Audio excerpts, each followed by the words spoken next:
Welcome back, and next up is Ken from Digital Matters. They have, it seems to be the GPS tracker of choice using LoRaWAN. Enjoy his talk. Hi there, I'm Ken Everett from Digital Matter. I'm here today to talk to you about indoor and outdoor tracking using Semtech's latest LR1110 chipset. The use case that we're trying to address is where we get asked quite a lot by customers. They want to track assets that are moving both indoors and outdoors, and they want reasonable level accuracy in terms of where these assets might be. So you can imagine assets that are going in and out of warehouses, that might be being loaded onto trucks, moved around, going inside buildings, hospitals with medical equipment. There's quite a long list. The customers also are asking for long battery life, right? So they ideally want to be able to deploy the asset and never have to touch the device on it again for the life of the asset. The device is also really needs to be small, rugged, easy to install. Pretty straightforward, but not that easy to achieve actually. What we are doing is announcing this week the new Yabby Edge device, and it coincides with the Things conference. This new device uses Semtech's LR1110 chip, and we'll get into the details during this presentation. That's what it's really about.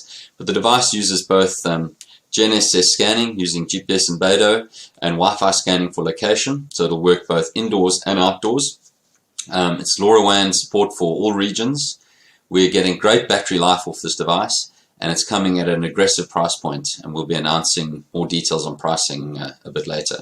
So today we're going to dive into the details a bit so that you understand a bit more about Semtech's LR1110 chip that's on this device, whether you're going to use it yourself in your own devices potentially, or you're going to be buying devices from us. It's good to understand how it works so you know what's going on.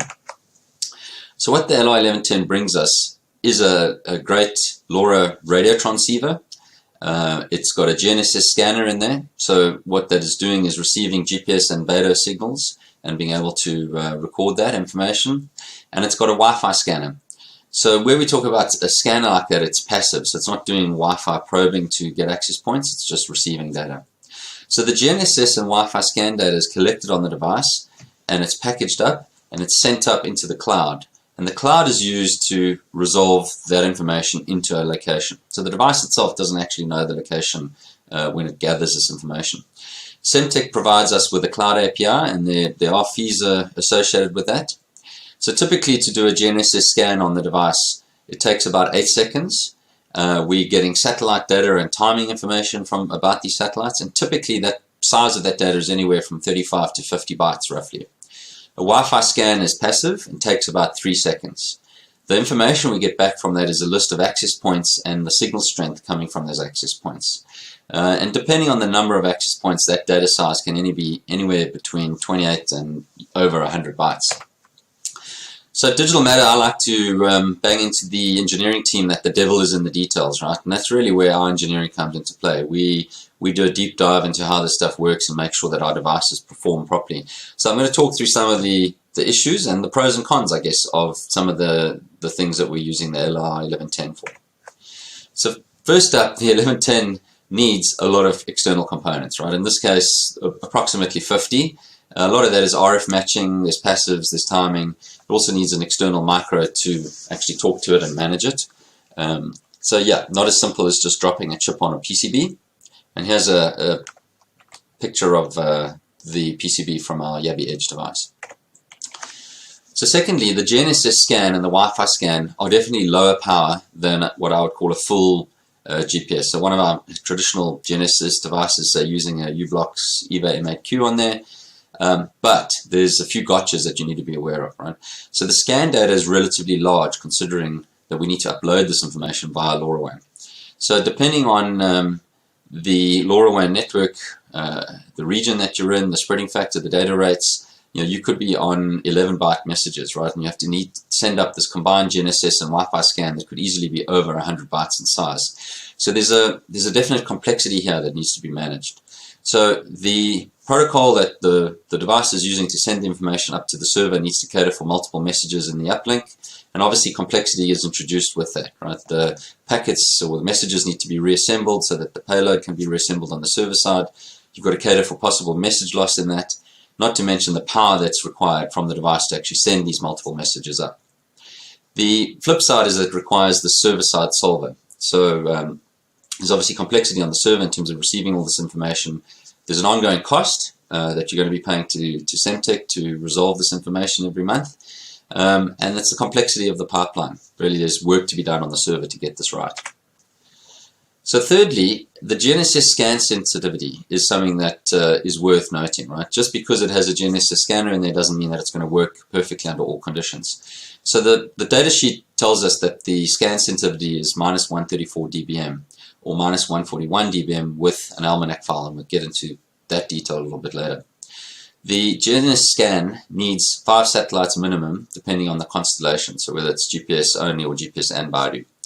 So the detail of this and why it's important to know is that this receive sensitivity is, I don't want to say significantly, but it's worse than a full traditional GPS GNSS, where typically the cold start's sitting at minus 148 dBm, minus 157 for a warm start, and even minus 167 in kind of a tracking mode. So the bottom line is that using the LR1110, you're less likely to get a GNSS location when there's no clear view of the sky or ideal conditions. So imagine you've got assets that are inside or near buildings, and the view of the sky is blocked by the buildings, or they're on pallets that are stacked. You might find that the mounting location of where you're putting the device is, you want to conceal it so it doesn't have a nice view of the sky. It might be, say, in the glove box of a vehicle, under the dashboard. It's not necessarily getting a nice clear view of the sky. So in order to improve that, we really want to use what Semtech allows us to do is download an almanac file and use that on the LR1110 to allow the IC to have a better idea of which satellites are up there. And that improves the receive sensitivity to minus 141 dBm, which starts approaching traditional GPS kind of performance. The downside of that is we need to manage this almanac file and getting it down to the device. So it's a 2,580 bytes. It's valid for 3 months, but it's recommended that you actually update the file monthly. Obviously, this requires a bunch of LoRaWAN downlinks and effectively a file transfer down to the device that needs to be managed. The device also needs to know its approximate location within 150 kilometers roughly, and it needs an accurate time to be able to use this almanac data. This also, these sensitivity numbers assume that you've got a decent GNSS antenna design, and this is a whole art in itself in terms of designing PCBs that will perform adequately when it comes to these types of things. On the right, you can see a picture of our Yabby Edge PCB, nice ceramic patch antenna, big ground plane, and we feel that's a great trade-off of size versus performance in terms of what we get from this device. All these things just need to be taken into account. Diving into some of these other details, it kind of probably follows that the server-side integration is more complex. So our current GPS devices simply get a latitude, longitude, speed, and other information and send that up in a single LoRaWAN message. It's easy to parse and insert into the system. With the LR1110, the server needs to be a lot more intelligent. There's a lot more work to integrate this on the server side. So message fragment reassembly, including catering for missing messages. There's a workflow involved in terms of, do I look up GNSS first? Do I look up Wi-Fi first? Do I fall back to LoRa geolocation? Once I've done this lookup, I then need to forward this information into whatever system it needs to go into, as well as managing the downlinks for the almanac, the sister GNSS scan. So getting the almanac file down to the unit and updating the device in terms of its location and its time. So we've done quite a lot of work on our back end. Our OEM device server now includes a location engine extension which performs this for you if you want. We also offer all of our integration documentation so you can do this work yourself if you'd like to. Our results have so far been pretty good. This is some of our preliminary testing that we've been doing.